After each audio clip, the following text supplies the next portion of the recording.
Welcome to another bike and rider interview. This is number 2. What's your name? I'm Jim. When did you start riding? First time on a bike was, I think it was probably about 19, 20. It was on this guy's bike. I was actually, I rode dirt bikes and stuff as a kid. Yeah. But the first time on a legitimate motorcycle was taking your, I think it was, ZX10? yeah, it was a ZX10 Yeah. out, which is a great first bike to introduce yourself into motorcycling. Yeah. Having that bike, so many people were like, I know how to ride a bike. Yeah. And then I know they the get concept. on it, and I'm like, you clearly get off my bike. And by then they're like, I can't stop. Is this how you stop? Yeah, right. So that was your first time being on a real bike? Yeah, yeah. It was, I won't forget it. That's for sure. Why? What from there took you towards riding in the future after that? I always liked motorcycles. I always thought they were really cool. But it always seemed like a secondary toy. Yeah. You know, to me, it wasn't like I wasn't born with the innate love for riding. Yeah. It kind of, as I grew older, it grew along with me, I would say. I always thought they were awesome. And, you know, the way I look at a lot of stuff is like from a science standpoint, the things that people can make those do is just mental, like watching MotoGP and everything. So Yeah. that was like, you know, when you look at the extremes Right. of anything and you're like, that's the coolest thing ever. But then, you know, cruising down the street on a Ninja 300, it's like a very different You experience. don't have to embody that GP life. Yeah. Yeah. It's like you could just ride a motorcycle and chill. Right. Yeah. So, you know, I was into cars for a long time. Oh, And yeah? threw so much money at these things to feel the rush of speed that I wanted to feel. Oh, yeah. And just was always chasing more and more and more, you know. And eventually this guy hounded me enough. I really wanted one. Did I ever bother you about it? It was the random like, hey man, you know, blah, blah, blah. We're talking about something completely unrelated. Oh yeah, get a bike. I don't remember I give you crap. It's for kind of like everything. what we do to Corey now. Yeah. Just little stabs here and there. Yeah. So, you know, eventually it became what I felt like it just was time. Yeah. And I was like, I'm going to do this way different than I would have if I started riding, you know, at that like 19, 20. On a ZX10. Yeah. You know, Turbo Busa is the best beginner bike and all. But yeah, you got low power modes. yeah. Yeah, mode 4, you're fine. It's only 230 horsepower. Yeah.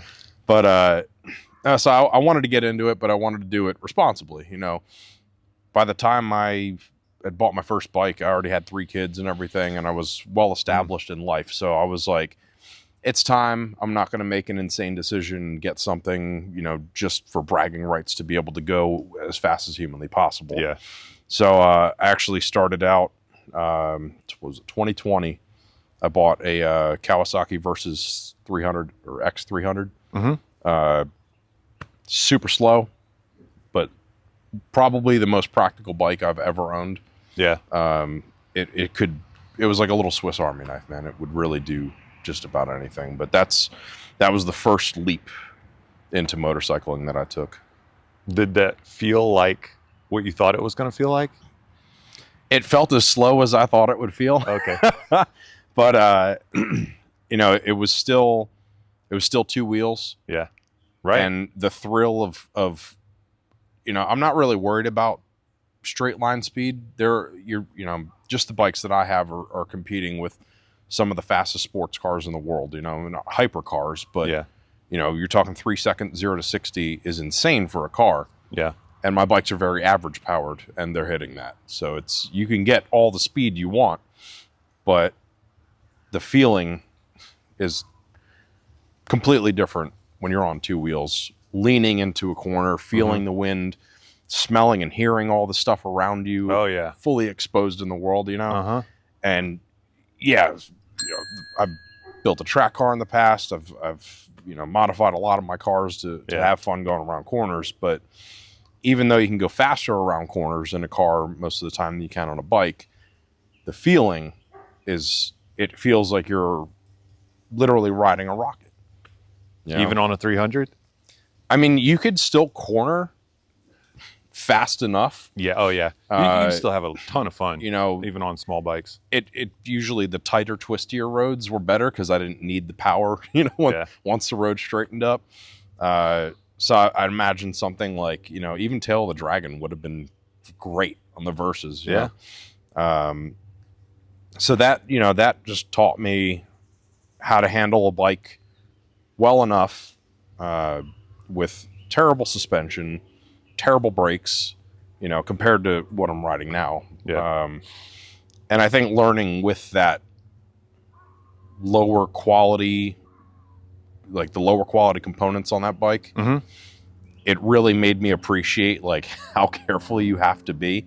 Because if I come into a corner too hot on something with a single disc brake system up front and the rotor's like this big, I got to slow down way earlier and be way more careful about it. But it was just it was a really good learning experience, and it was a bike that I was able to test out like what I wanted out of motorcycling. Yeah. So as far as speed goes, of course, everybody wants more power. But always that hunger. No, it was a good amount to be responsible with, for sure, because it was so slow. It's kind of ironic too. You said you had 3 kids when you got your first bike, which is usually the opposite of how people think and do. It's usually first kid comes along and the bike's the first thing to go. And they're like, I'm not riding again until they're all out of the house.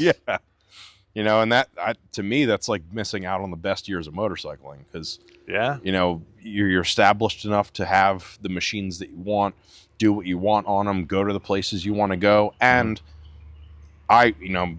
everybody might be different, but I take my kids out on the bikes all the time and they really enjoy it. Yeah. And to be able to enjoy that with them is super cool. My daughter's only 12.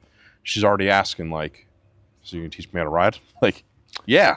Absolutely. She'd be a great rider. Yeah, she's super focused and I say that because she's a gymnast, and the hand-eye coordination, and being in tune with your body and being mentally aware, it just all kind of goes together with riding. And so people that are better coordinated, sharper with their body in whatever direction they choose, tend to be better riders. Yeah. And I think she'd do great. I think so too. I'm really excited to start teaching her. Not that I want to rush those years. What about the other two? They draw any interest yet? So yeah, my older son, he really wants to be riding more often. He's still a bit too small to have like full-fledged gear. My daughter just got her full set last summer, so now we can go on like longer rides and a little bit more spirited. I feel more comfortable, that she's better protected. But we need to do a daddy-daughter ride. We do, yeah. I really want to plan something. That would be awesome. Up the trace to that that place we went to, that cafe. Yeah. Loveless. Cool. Yeah. That was it. So my oldest son, he really loves bikes, and he really wants to always be riding with me. And he says, for now, he says that he does want to learn how to ride when he's older. So my youngest, he's a bit too young to. Yeah, he's still clueless. He's like, yeah, they're really loud and they make cool noises. Awesome. And then he's that's great. Back off the Play-Doh. So. Was there any? I mean, aside obviously from me having some influence on you, was there anybody in your family or any influences growing up that kind of pointed you in the direction of motorcycles or motorsports, I guess? Yeah. So my grandfather is like a hardcore, like straight from the heart rider. Awesome. He has been riding since he was like 14 or 15. Way before he could have a license for him, I'm pretty sure. Yeah. He had all kinds of bikes, like Triumphs and old Harleys from like the 60s and 70s and stuff. And No, he just was he always had a Harley Davidson in the garage. That's his brand, through and through, Americana all the way, Yeah. And funny enough, one of the ones that he no longer rides is sitting in my garage. But growing up, every time we went there, one of the first things that we did was pull the bike cover off and sit us right on it. That's awesome. And we'd sit in there and, doing all that. And, so he was a big influence as far as, just riding in general goes. Yeah. And my brother also was into riding. He got his first bike at like 20, I want to say. Yeah. So well before you, right? Yeah. So he had an R6 when he was in the Marine Corps. And that was his only form of transportation, like somebody I know. Yeah. Oh, yeah. Rain, shine. He rode it in the snow once. Oh. He told me I never knew that. No. I was like, no, you're insane. He's like, I had to get somewhere. But, and my dad also rode through the whole time he was in the Navy. Oh, yeah. And also only had a bike for a good while. That's so funny. And he told me stories. He rode from, was it in Virginia? Can't remember the name of the base. Someone right on the shore there. Norfolk. Yeah. He rode from Norfolk all the way up to Colts Neck, New Jersey to see my mom in a thunderstorm that followed him the entire way up. Been there. He said when he got there, his leather jacket was about Barbie sized afterwards. Oh, because it shrunk? Yeah, so he had to get another one to ride back down with. But so he rode for years and years and only had a bike. And my brother only had a bike. My grandfather only had bikes when he was younger. I only had a bike. Yeah. So I'm like surrounded by all these people that knew, or at least wanted and needed to have a bike from such a young age. And I was always, I guess more reserved with it. Just a late bloomer, really. But if you could look at me now with what's in my garage. So where did you go from the 300? What was your next step after that one? So next bike I got was a 2019 Honda CB 650R. I saw it, and it was in Alabama at a dealership, and I don't know, just the look of that bike. I was like, I've never ridden anything like that, but I know that's what I have to have. What year was it? 19. A 19? Yeah. So before they did the ugly headlight thing. But it was a beautiful bike, man. It was like a red and gold kind of scheme, or red and bronzish. How'd it feel moving from the 300 to that?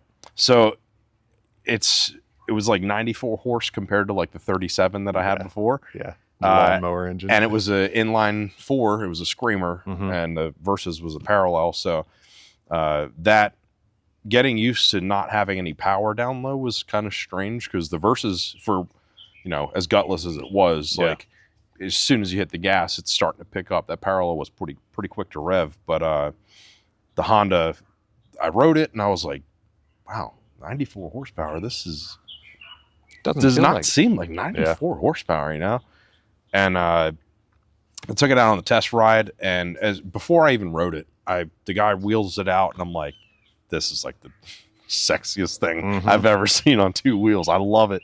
And I sat on it, and I was like, it was that moment when you sit on a bike and you just know, like, as long as this thing doesn't explode on the test ride, it's pretty much coming home with me. It just felt so good, man. It fit my body like a glove. I was like, this thing is sweet, man. So, and everything on it was a whole lot nicer than my $5,000 Kawasaki. Yeah. So it was just like, ooh, it's so pretty and shiny and shiny new sparkles. Toy. Yes. And, so as soon as I test rode it, I was like, I don't care what I have to do. I'm taking this thing home, man. It. Oh my God. Yeah. I'd ridden sport bikes and cruisers and all kinds of things over the years. Okay. But I never really had anybody that I knew that was into naked bikes. And to me, it's like, I like the retro style, the throwback to like the first performance bikes, back in the 60s and 70s, when they really started getting around, like quicker tracks and stuff like that. The cafe and retro naked, hyper nakeds are a really big thing. Like the whole last 10 years or so. They've been booming. Everybody's got one now. Yeah. No, first it was like Honda had some retro models, and You know, you may find some other like private companies that were cafeing bikes out or changing sport bikes to that. Yep. But now everybody's got a naked or a cafe retro bike and all that. But it was just, you know, when I took that Honda out, I was like, the feels. Yeah, it just absolutely did it for me. Yeah. But I still didn't think it was that quick because I only test rode it, and I was like, yeah, I'm not gonna like wring this thing out, you know, whatever. And I got up to like maybe 8,000 RPM, which is not even in the power band yet. And already I was like, I can tell this has way more power than my Versus, but it just doesn't feel as crazy as I thought it would. Yeah. And I took it home. And I was like, I'm going to wring this thing out, see what it's got. Of course. Wow. Totally different. That 4-cylinder, man, got past like 10,000. You just felt it. And it was like nitrous kicking in. It was like, oh, now here's power.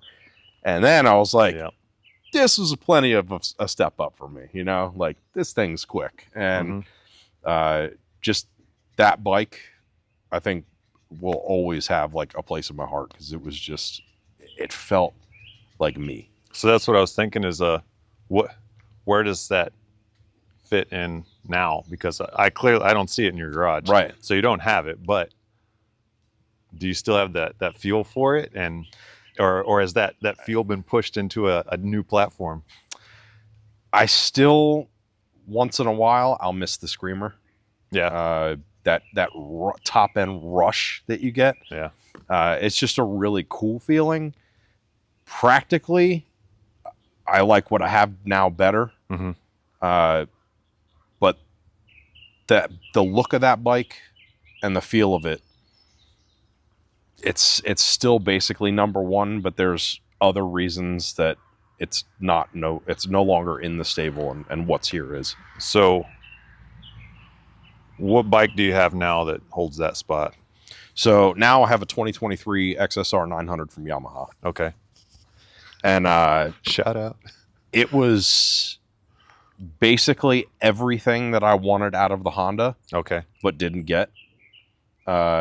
Tech, more power, not a ton more, but more usable power. It's the triple, the CP3 triple, which I now own 2 CP3 bikes. To me, the motor is that good. But the XSR 900 has taken the CB650R spot. It's still the same retro cafe style. Yeah. Just with way more usable power, like $3,000 and up. It's just go. Yeah. I don't have to wring it out or anything, and it's way more torque as well. Torque curve comes on way sooner. It's just, it's an absolute. The Honda was so subdued and so perfect that it was like floating when you were on. Yeah. You know, that is like flying instead of just kind of gliding along. I see. It rides a little stiffer. It's way more maniacal. The front wheel always wants to come up on it. It's, you know, it's not as hooligan happy as, say, you know, its cousin, the MT-09, but it is just as playful. You know, it is absolutely nuts to be on. And that feeling is like... Does your grandfather, does he know about it? I think I sent him a picture of it when I first got it. What did he say? And he said it looked like the old bikes, the old Triumphs that he used to ride, that old standard style. Yeah. So he was like, cool, man. It still ain't Harley Davidson. I said, nah, I still got one in the garage though. So. That's funny. Is he able-bodied these days? Yeah. I mean, you know, he's about 78 now. So he's slowed down the past couple of years, but he had a spill a couple years ago on his the Sportster that he gave my brother. Okay. And he just was like, my reaction time isn't there anymore. He's like, I think it's time to hang up the long distance riding cape, you know? Yeah. And he's got a little 1970 Sprint SS350 Harley in the garage that he's tinkering with and wants to get running just to putt around his development and stuff. But he's got called macular degeneration in his eyes. So he's going blind. Oh, okay. And he really can't see much anymore. Yeah. So I don't think that bike will ever leave the garage. But I think it would be really something for him just to get it started up and hear it. Yeah. Because it's been around for so long, and those are the bikes that he grew up riding. So, I gotcha. So how long have you been riding? Steadily now. Yeah, since you got your first bike. It's been about 5 years now. Cool. It's a good start. Yeah. And I've done, what I can. Gone to riders courses and do a lot of like reading and watching technique videos, stuff like that, and then going out and not just watching it, but going out practicing. Yeah, that I'm a big advocate for that. I'm actually going to be producing some videos on rider development. Okay. Is there anything you do outside of riding to develop your riding capability outside of the bike itself? Trying to maintain being in some kind of shape. Okay. That's really good. I see a lot of guys, they might be a little heavy in the midsection or, part of the ribeye nation, and just like backing their bike out of a parking spot, is like super out of breath. I'm like, dude, you can't be, pushing a bike at, at 8 or 9 out of 10 pace and not be some kind of fit. Like, it's borderline dangerous. Yeah. You get people would be probably surprised that have never done it before, how fatigued you can get after like even an hour of hard riding. Yeah.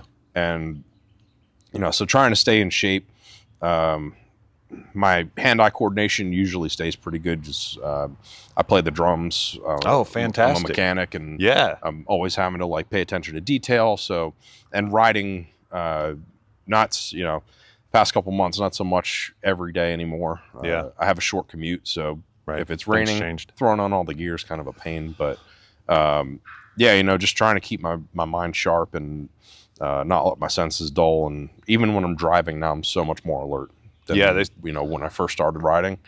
I've heard that motorcycle riders make much better drivers. For sure, yeah. I see things, that I might have used to overlook, but even going through green lights now in the car, I'm like, I bet somebody is panic braking right now because they were on the phone or something. And I see it all the time, like every single day, multiple times a day. And, just trying to stay sharper, staying in shape and keeping your mind active, I think it's not everything you can do, but that's big. It's something that I think a lot of riders are missing. Yes, absolutely. Especially when you're doing something that's as statistically as dangerous as riding a motorcycle. It's inherently dangerous. It is. Yeah. We take the risk, but there's a lot of things you can do to minimize that risk, and I feel a lot of people don't do that. Yeah, and that's why you continue to see year after year so many fatalities. But there are a lot of other factors, but I feel like if people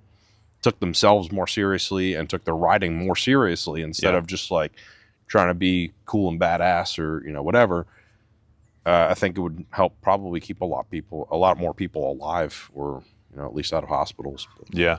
So, what's like your most memorable ride that you've went on or event that you did on any of the bikes you've had? 2 of them come to mind, and it's just a very different experience for the 2 of them. Okay. So it's kind of like they compete for first place, but it's like apples and oranges, Okay. The first one was my first, what I call big adventure. And it was when I had my Versus, the little 300.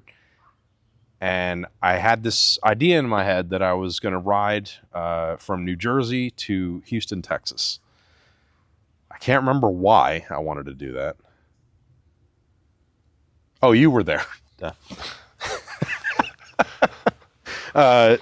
So I wanted to do something that was, one, going to be fun. Yeah. I thought it'd be a hell of a good time to do. Yeah. 2, I wanted to push myself. I really wanted to challenge myself. I said, there's guys that brag about doing, what is the Iron Butt Challenge or whatever, 1,000 like miles. 1,000 miles in a day. Yeah. Which is pretty intense. It's a lot, yeah. Yeah. So I was like, I want a piece of that. I want to do some of that, Yeah. So I started talking to some buddies that rode at work, and they were like, when are you going to do that? Like in a couple of years? I was like, no, next week. Now in like 2 weeks. Yeah. I just took off work.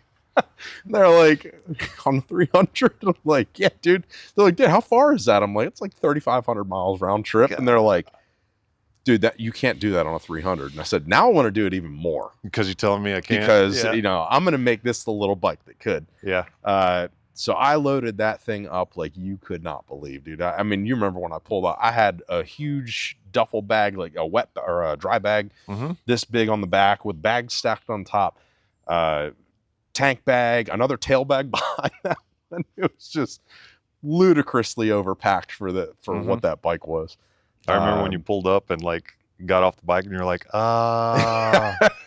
dude, like, what do you need me to carry? Anybody that says that they do like the Iron Butt Challenge is like, oh, dude, it was nothing. Yeah, okay, right. Sure. Yeah. Unless you must have been on a gold permanent nerve damage and you're on a gold wing and you have an aftermarket seat. Like, yeah. So that was just the entire experience beginning to end was crazy for a couple reasons. One, taking a bike that far when the furthest I had gone was an hour to work and back. Oh, wow. Two, that's a big difference. Yeah. So two, it was a 300. Yeah. On thousands of miles of 70 to 75 mile an hour interstate. And just the time span that I gave myself. Yeah. I took 2 weeks off of work with plans to be back to have a couple days to recover because I knew it was going to be rough. That's good planning. And a lot of people miss that. Yeah. So it was like, I think recovery. 11 days total that I was out. And so the trip down was so memorable, man. I started out in New Jersey, and the first day I only rode from Jersey to West Virginia to stay at my grandparents' house. Okay. Second day I rode from Falling Waters, West Virginia, down to Rutledge, Tennessee. So I went from my grandparents to my parents' house. That ride that day, I have footage of it that I'd love to show you because I don't know if you've ever seen it, but the wind that day was like 50 to 60 mile an hour gusts. I remember you telling me about it, and I was like, yeah, on that little 300, it was eating you. Yeah. I mean, and even on a bigger bike, a lot of it was like side to side. Yeah. And I'm riding like at like full lean. I look like I was trying to drag knee or something, and I'm just going straight down the road, going over those huge bridges and everything. I'm like, oh my God. Like so many times I got blown over into the next lane. I'm like, if I go over to the side, I'm just done, you know? Yeah, right in the middle of it. And yeah, I'm like, I'm staying in the middle. I'm like, I don't know where I'm going. All of you. Yeah. So that day I was like, yeah, this is crazy. Like the wind alone.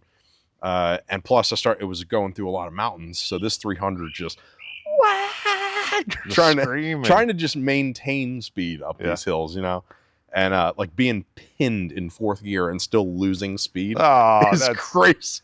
That hurts. That hurts. I was like, maybe I should have got a bigger bike like everybody said. But so the next day I rode from Rutledge, Tennessee down to Semmes, Alabama. It's right outside of Mobile. Okay. And that day was great. It was beautiful skies, warm. I was like, yeah, this is the weather that I really want to ride. Yeah. Which on a trip like that, you never get to choose. There's always you get a little bit of everything. So the next day was supposed to be my final leg, and I was like, oh yeah, this is gonna be awesome. So I stayed with my aunt in Semmes, Alabama, and rode from Alabama over to you in Houston. And a tropical storm decided to hit the Gulf as I was riding through it. So the wind 2 days prior was one thing, but getting like just torrentially downpoured on, the wind was nuts. It was like, that your first time experiencing that? Oh yeah. Okay. Yeah. So and I chose to do it on a 3,500 mile trip, of course. So I'd ridden in the rain and stuff, but not. At least you got somewhere to go. This was like, yeah. So I was like, oh, I might die. Like there's just like lightning everywhere. It was a brutal storm. And I'm like, everybody's doing like 10 miles an hour. The interstate had like several inches of water on it. Yep. And I'm just in the middle of the car's lane split. And I was like, I don't give a fuck. I am getting there today. I'm not stopping. I'm not pulling over. Right. So I'm doing like 30, 35 through the middle of these cars. I can't even see the bottom of my tire. Like the whole tire's underwater as I'm cruising along. And it was like that the entire way through Alabama, Louisiana and Mississippi, or was it Alabama, Mississippi, then Louisiana. And as I hit the Texas border, the sky just sun, and I was soaked. And my rain suit was soaked. Okay. Shout out to BMW for their rain suit, because that thing was awesome, perfectly dry underneath. From rain, sweating was a different story. Yeah, moisture down there will get you. I hit Texas, and then I was like, the speed limit was like 75, and I was like, I can't even really do that. So I'm like wrapped out in 6, but I got this crazy headwind through the whole last leg, and the bike was just dying. Oh no, you were fighting the wind right against me. Okay. And the bike's struggling to maintain speed on the highway. I was almost full throttle basically the entire way from the Texas border to your house. Wow. And it didn't blow up. So, I mean, that thing was a small engine. Absolute tank. Yeah. So then being there, seeing you, we went off-roading at a place that was like single track enduro race type stuff. Yeah, they were like, "Are you sure you want to do that?" We're like, "Yeah, we'll go." And right. You know, I implore you, if you don't know what a Versus 300 is, to look it up. It's basically a tall standard bike that I threw knobby or big block tires on and was like, "Yeah, I'm taking this thing off road." It's a terrible idea. You ate it like 3 or 4 times, bad every corner. And you know, we had this discussion though. The tires for what we were riding, that slick mud, having big blocks, they just washed right out, man. It was awful. And then I took was it the WR or YZ? It was a YZ 450. That you had with true dirt bike knobby tires on it. I was like, this is great, right? It just grabs and eats, man. So it was so light. Right? The tires were incredible. I was like, yeah, this is and what I'm I riding need for that this. Going, why is he struggling so much? Yeah, he really sucks at riding. So I was like, the whole experience was just crazy, man. You know, it came out of it with nothing but bent handlebars and a bent brake lever, but I still rode it home no problem. And the ride home was actually great. You know, I stopped at all the same places, except I skipped my grandparents just to get home. Yeah. Until I hit Pennsylvania, and then it was like 45 degrees and pouring rain, and I had all summer gear.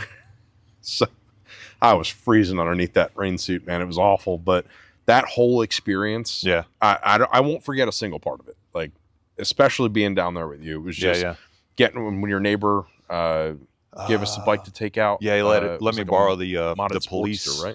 Or no, it was was it his Sportster? Yeah, it had like the pan seat on it. Yeah, so he had his custom Sportster that he had done up. I thought it might have been he also had a police cruiser edition. Yeah, I remember that Harley. That thing was just glided across the road. That thing was so smooth. But yeah, I rode with you on his Sportster. Any like your future plans or future trips? Do you have something big in mind? Somewhere you want to go? Trip you want to do, or anything specific there? Yeah. So I always wanted to see the like canyons and plateaus in Texas. Oh. I've always wanted to ride through something like that. Central and West Texas then? Yeah. So I was looking at, was it Big Bend National Park? Southwest. Really wanted to ride that. Yeah.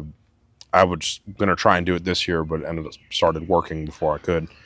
That is like, I don't know. It's like a Mad Max kind of, scene, I guess, but just riding through like an absolute barren wasteland, like just me and nothing. Desert. Like, I'm sure I'll pass some other cars, but I would love to feel, I've never felt that feeling of like 100% solitude on a bike. I've never been somewhere that vast where there wouldn't be other people on the road. Yeah. And now I've started riding in New Jersey. You're not getting anywhere peaceful there. Yeah. But I would really like to do the Big Bend trip or something like that. But for sure, a lot of West Texas, that kind of stuff. I would really like to ride through. We just came from Colorado, and man, I want to do that too. Need to ride out there. Yeah, it is mountainous, rocky, curvy, dry. Oh man, it's dry, but it's kind of what you're describing, because you can get out where there's just not much for people. But it's also interesting where you go and you're like, how do people live here? These are mountain people for sure. So I got you. We might have to do a trip down there all together. Heather in the 4Runner and us on the bikes. Yeah. Yeah. If Alyssa's up for driving that far, I would love to have her come along. She'd want to take that thing. Yeah. I keep telling her, got to practice driving it. Yeah. So I can take the bike. Right. Yeah, for sure, man. Yeah. So this is the XSR 900. Yeah, man. It's currently under the knife. Got a Kelpie exhaust from Australia. I have most of it. Unfortunately, one of the headers was mixed up from another batch, and I'm waiting on a replacement header. But they've been really cool throughout it, so shout out to Kelpie for that. But yeah, so haven't done a whole lot to it. It is tuned by V-Cycle nut. I've done some cosmetic things. The bars I swapped out for clip-ons, or clip-on style, I guess you could say. Okay. So it's just like an adapter plate that the bars actually bolt to, but puts it a lot lower and a lot more aggressive. And I figured I already have one bike that's built for comfort, so why not make this thing a little sportier, a little funner, you know? Yeah, yeah. So this is like my pretty boy, and you know, I guess you could say the vanity bike, because it's just, you know, I want it to look good all the time. The Tracer's just the absolute workhorse, but this thing is like this replaced my baby, the Honda. Yeah. So, you know, this is the baby now. This is the one that gets the niceties and the trinkets and gets treated very well, aside from when I'm riding it. And that's the workhorse? Oh, yeah. So that thing is an absolute stallion of a bike, man. It's the same engine, same powertrain. It's basically the same bike as the XSR 900. Okay. It also shares it all with the MT-09, but this is obviously decked out in a ton of, like, a whole touring package. The bags, the factory windscreen is taller when it gets warmer. I put the shorter one on, but haven't done a whole lot to this thing, just little things here and there. It is tuned because the second gear thing, you know, you're familiar with. Yeah. Just absolutely a dog in second gear. So tuning it really woke this thing up. But it gets decent gas mileage. There's tons of places to put stuff. It is plenty quick for a sport tourer. It handles incredibly well. Like, you would not believe that this thing handles as good as it does for it looking as big and heavy and everything. But yeah, it is my year-round, winter, summer, rain, shine, you know, do anything motorcycle. And it is a fantastic bike. I mean, this thing, I thought about, you know, bigger, faster, better, all everywhere I look, and you know, Google stuff or whatever, and what's the best sport tourer? This is like number one. It's always the top three. Yeah. You know? And it's just, it's so hard to beat, man. It's a riot to ride. It really is. Awesome. And that's the Harley? Yeah, so this is the project corner. I do genuinely enjoy riding it. Mm-hmm. But it's a bike I have to want to be riding, if that makes any sense. Oh, I get it. Yeah, so, you know, I could take either of the Yamahas out anytime, any day, but sometimes I just feel like I want that soundtrack, the easy cruising, just an enjoyable ride. So that's really where this thing comes into play. Well, Jim, thanks for sharing your story. I really appreciate it. It's been a good interview with you. And I'm Duke, and I'm Jim, and he's Jim. Thanks for joining us, guys. I appreciate it. If you're out there, remember, number one, live free, ride hard.